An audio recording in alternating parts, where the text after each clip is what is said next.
బాగి యాదమ్మని మనోహరిని తిడుతూ ఉండగా యాదమ్మ భయపడుతూ, మేడం నేను మీకు మాత్రమే కేర్ టేకర్ని, ఇంకొకసారి మనోహరి మేడంతో మాట్లాడను, నేను వెళ్ళి వంట పనులు చూసుకుంటాను అని అనగానే, సరే వెళ్ళు అని బాగి కోపంగా చెప్పడంతో యాదమ్మ అక్కడి నుండి వెళ్ళిపోతుంది.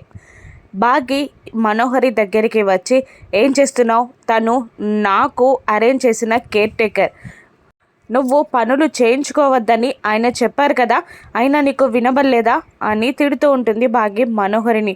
చాలా హెడేక్గా ఉంది, ట్యాబ్లెట్ తెమ్మని చెప్పానంతే అని అంటూ ఉంటుంది మనోహరి. ఇప్పుడు యాదమ్మ ఉంది కాబట్టి ట్యాబ్లెట్ తెమ్మని చెప్పావు, లేకుంటే ఏం చేస్తావు? నువ్వే వెళ్ళి తెచ్చుకుంటావు కదా, వెళ్ళి తెచ్చుకోవచ్చు కదా అని అంటూ ఉండగా, ఏంటి ఓవర్ యాక్షన్ చేస్తున్నావా అని అంటూ ఉంటుంది మనోహరి. ఇంకొకసారి ఇది రిపీట్ అవ్వద్దని చెప్తున్నా అని వార్నింగ్ ఇచ్చి భాగ్య అక్కడి నుండి వెళ్ళిపోతుంది. అమర్ నిన్ను ప్రేమిస్తున్నాడని, నువ్వు తన బిడ్డకి ప్రెగ్నెంట్ అయ్యావని చాలా ఓవర్ యాక్షన్ చేస్తున్నావు కదా, నా ప్లాన్ సక్సెస్ అయ్యి నువ్వు చచ్చిపోయే టైం దగ్గర పడింది అని మనసులో అనుకుంటూ ఉంటుంది మనోహరి. రణ్వీర్కి కాల్ చేస్తుంది మనోహరి. బ్లాక్ మ్యాన్ లాగా వచ్చి బాగీని అంతం చెయ్యమని ప్లాన్ చెప్తూ ఉంటుంది మనోహరి. నేను రాను, నా వల్ల కాదు అని అంటూ ఉంటాడు రణ్వీర్. ఎందుకు కాదు, నువ్వే రావాలి, అందులో రిస్క్ ఏముంది, వచ్చి నన్ను షూట్ చేస్తున్నట్టు యాక్టింగ్ చేసి బాగీని షూట్ చేసి వెళ్ళిపోవడమే కదా అని అంటుంటుంది మనోహరి. ఏదైనా తేడా జరిగి రణ్వీర్కి దొరికితే నా పని ఖాయం, నీ చావు ఖాయం అని అంటూ ఉంటాడు రణ్వీర్. నిన్ను తప్పించే బాధ్యత నాది అని మనోహరి అంటుండగా, నేను నిన్ను నమ్మలేను అని అంటూ ఉంటుంది రాథోడ్. అమర్ల సామర్థ్యం తెలిసిన రణ్వీర్, నీ కన్నబిడ్డ గురించి నీకు చెప్తానన్నా కూడా నువ్వు ఆ పని చెయ్యవా అని అంటూ ఉంటుంది మనోహరి. ఏంటి అని మళ్ళీ అడుగుతూ ఉంటాడు రణ్వీర్. అదే, నీ నా కన్న కూతురు ఎక్కడుందో చెప్తే కూడా ఆ పని చెయ్యవా అని అడుగుతుంటుంది మనోహరి. మన కన్న కూతురు ఎక్కడుందో నీకు తెలుసా అని ఆతృతగా అడుగుతుంటాడు రణ్వీర్. ఈ మధ్యలో తెలిసింది అని అంటూ ఉంటుంది మనోహరి. మరి నాకెందుకు చెప్పలేదు అంటూ ఉండగా, ఇంకా చెప్పే టైం రాలేదని ఆపాను అని అంటూ ఉంటుంది మనోహరి. ఎక్కడుంది అని అనగానే, నువ్వు నేను చేరుకోలేనంత, మాట్లాడలేనంత దూరంలో ఉంది, కానీ హైదరాబాద్లోనే ఉంది అని మనోహరి చెప్పగానే, సరే చేస్తా అని ఒప్పుకుంటాడు రణ్వీర్. మనోహరి నవ్వుకుంటూ ఉంటుంది. ఈ రోజుతో నీ కథ అంతం అని మనసులో అనుకుంటూ ఉంటుంది మనోహరి. ఇక అమర్ తన ఆఫీస్ క్యాబిన్లో వాళ్ళ ఇంటి చుట్టూ ఉన్న సీసీ కెమెరాలని చెక్ చేస్తూ ఉంటాడు. ఏ వైపున ఎవరొచ్చినా కూడా ఫుటేజ్ అక్కడ డిస్ప్లే అవుతూ ఉంటుంది. ఏంటి సార్ ఇది అని అడుగుతుండగా, మన ఇంటి చుట్టూ ఉన్న సీసీటీవీ ఫుటేజ్ రికార్డింగ్ అనగానే, ఎందుకు సార్ అని అంటూ ఉంటాడు రాథోడ్. బ్లాక్ మ్యాన్ కోసం అని అమర్ చెప్పగానే, బ్లాక్ మ్యాన్ వస్తారా సార్ అని అడుగుతుండగా, ఖచ్చితంగా వస్తాడు, మనోహరి బయటికి వెళ్ళే అవకాశం లేదు కాబట్టి ఖచ్చితంగా వెతుక్కుంటూ రావాల్సిందే అని చెప్తూ ఉంటాడు అమర్. నాకు తెలిసి వాడికి ఇంకా ఎక్కువ టైం కూడా లేనట్టుంది, వాడి పని పూర్తి చేయాలని చాలా ఆరాటపడుతున్నాడు, అందుకనే ఖచ్చితంగా మనోహరిని చంపడానికి వచ్చేస్తాడు. నా గెస్ ప్రకారం 24 అవర్స్ నుంచి మన ఇంటిని ఆ బ్లాక్ మ్యాన్ అబ్జర్వ్ చేస్తున్నాడు. నేనెప్పుడు బయటికి వెళ్తానా, ఎప్పుడు మనోహరిని చంపాలా అని ప్లాన్ చేసుకుంటున్నాడు. నేను అందుకే ఈరోజు నిన్ను నా వెంట తీసుకొచ్చాను. నేను లేనని తెలిసి వాడు ఖచ్చితంగా మనోహరిపై అటాక్ చేస్తాడు, నేను వెళ్ళి వాడిని పట్టుకుంటాను అని అంటూ ఉంటాడు అమర్. సార్, ఇంట్లో మిస్సమ్మ కూడా ఉంది కదా, తనకి ప్రాబ్లం కాదా అని అంటూ ఉండగా, ఇల్లు దాటి గుమ్మంలోకి వెళ్ళేలోపే నేను వాడిని పట్టుకుంటాను అని అమర్ ఛాలెంజింగ్గా మాట్లాడుతూ ఉంటాడు. రణ్వీర్ బ్లాక్ మ్యాన్ వేషంలో వెళ్ళడానికి రెడీ అవుతూ ఉంటాడు.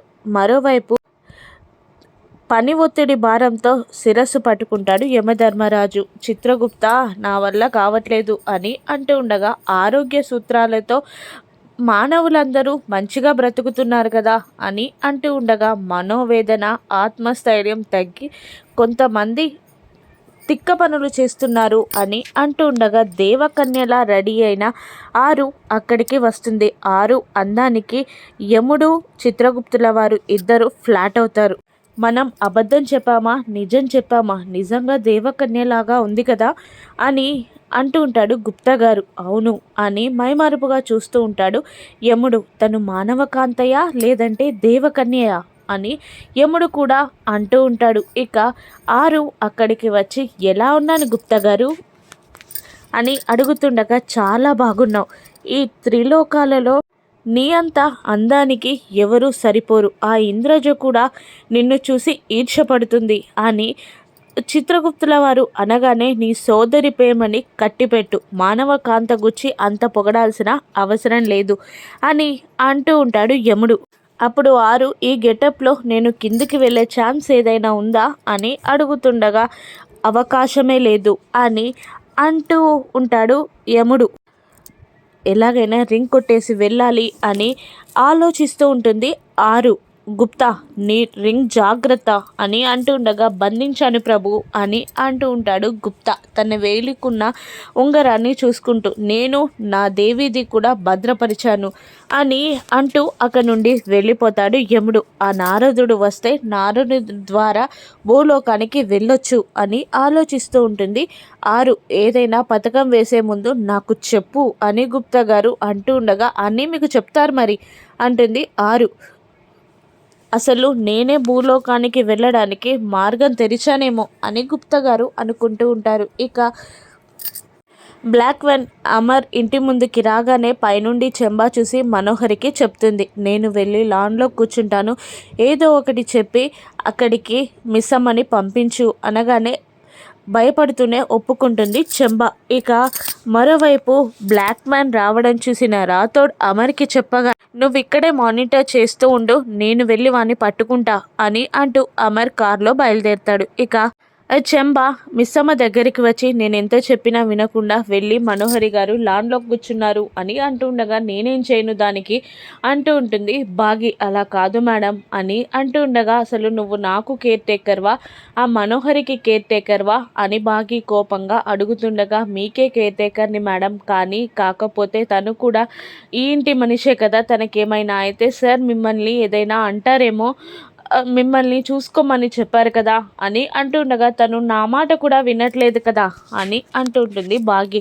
కాదు మేడం మీరు ఒక్కసారి చెప్తే వింటుందేమో అని అంటూ ఉంటుంది చెంబ. అలాగే అంటూ కిందికి దిగి లాన్లోకి నడుస్తూ ఉంటుంది బాగి. బ్లాక్ మ్యాన్ గోడ దూకి పొదల వెనకాల దాక్కొని అక్కడి నుండి మనోహరికి గన్ ఏం చేస్తాడు.